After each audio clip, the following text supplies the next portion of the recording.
आज की वीडियो में हम बात करेंगे संविधान के आर्टिकल 168 के बारे में, जिसकी की हेडिंग है constitution of legislatures in states, यानी राज्यों में विधानमंडलों का गठन। इस आर्टिकल में राज्य विधानमंडल से रिलेटेड दो बेसिक चीजों के बारे में बात की गई है। सबसे पहले तो यह आर्टिकल यह डिक्लेयर करता है कि हमारे देश के हर राज्य में एक राज्य विधानमंडल होगा।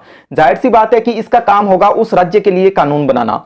इसके बाद में यह आर्टिकल हमें यह बताता है कि ये जो 6 राज्य हैं, कर्नाटक, उत्तर प्रदेश, महाराष्ट्र, बिहार, आंध्र प्रदेश और तेलंगाना, इन 6 राज्यों को छोड़कर के बाकी जितने भी राज्य हैं हमारे देश में, उनके राज्य विधानमंडल में ये दो ही चीजें शामिल होंगी। फर्स्टली लेजिस्लेटिव असेंबली यानी विधानसभा, और सेकेंडली गवर्नर यानी राज्यपाल। जबकि दूसरी तरफ ये जो 6 राज्य हैं, इन 6 राज्यों के राज्य विधानमंडल में ये तीनों शामिल होंगे। फर्स्टली लेजिस्लेटिव काउंसिल यानी विधान परिषद, और सेकेंडली लेजिस्लेटिव असेंबली यानी विधानसभा, और थर्डली गवर्नर यानी राज्यपाल।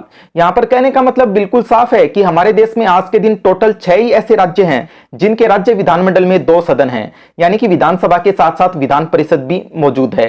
हालांकि कुछ किताबों में आपको इन 6 राज्यों के अलावा 7वें राज्य तमिलनाडु में भी 2 सदन होने की बात लिखी भी मिल सकती है, लेकिन वो इंफॉर्मेशन सही नहीं है, क्योंकि 1986 में तमिलनाडु की विधान परिषद को समाप्त करने के बाद से आज तक वो कभी दोबारा एग्जिस्टेंस में नहीं आ पाई है। और इस तरह से आज के दिन केवल ये 6 ही राज्य ऐसे हैं जहां पर कि राज्य विधानमंडल के दोनों सदन हैं। जहां तक इन 6 राज्यों को ध्यान में रखने के लिए आसान सी ट्रिक का सवाल है, तो उसके लिए इन सारे राज्यों के पहले लेटर को मिलाकर एक छोटा सा वर्ड बनता है, कम बात। यहां के का मतलब है कर्नाटक, यू का मतलब है यूपी यानी उत्तर प्रदेश, एम का मतलब है महाराष्ट्र, बी का मतलब है बिहार, ए का मतलब है आंध्र प्रदेश, और टी का मतलब है तेलंगाना। इस तरह से हमारा ट्रिकी वर्ड कम बात तैयार हो जाता है, जिसकी मदद से हम इन 6 राज्यों को आसानी से ध्यान में रख सकते हैं। बात करें अब विधान परिषद की, तो इसे अपर हाउस यानी उच्च सदन या हाउस ऑफ एल्डर्स यानी वरिष्ठों का सदन भी कहते हैं।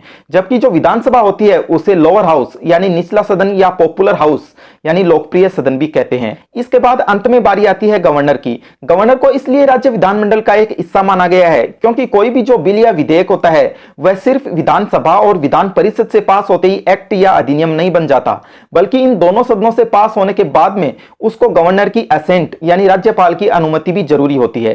राज्यपाल की यह अनुमति मिलने के बाद ही कोई बिल जो है वो एक्ट बन पाता है। तो इस तरह से आप देख सकते हैं कि कानून बनाने की जो प्रोसेस होती है उसमें राज्यपाल का रोल बहुत ही इंपॉर्टेंट होता है। यही वो सबसे बड़ा कारण है कि राज्यपाल को राज्य विधानमंडल का एक हिस्सा माना गया है।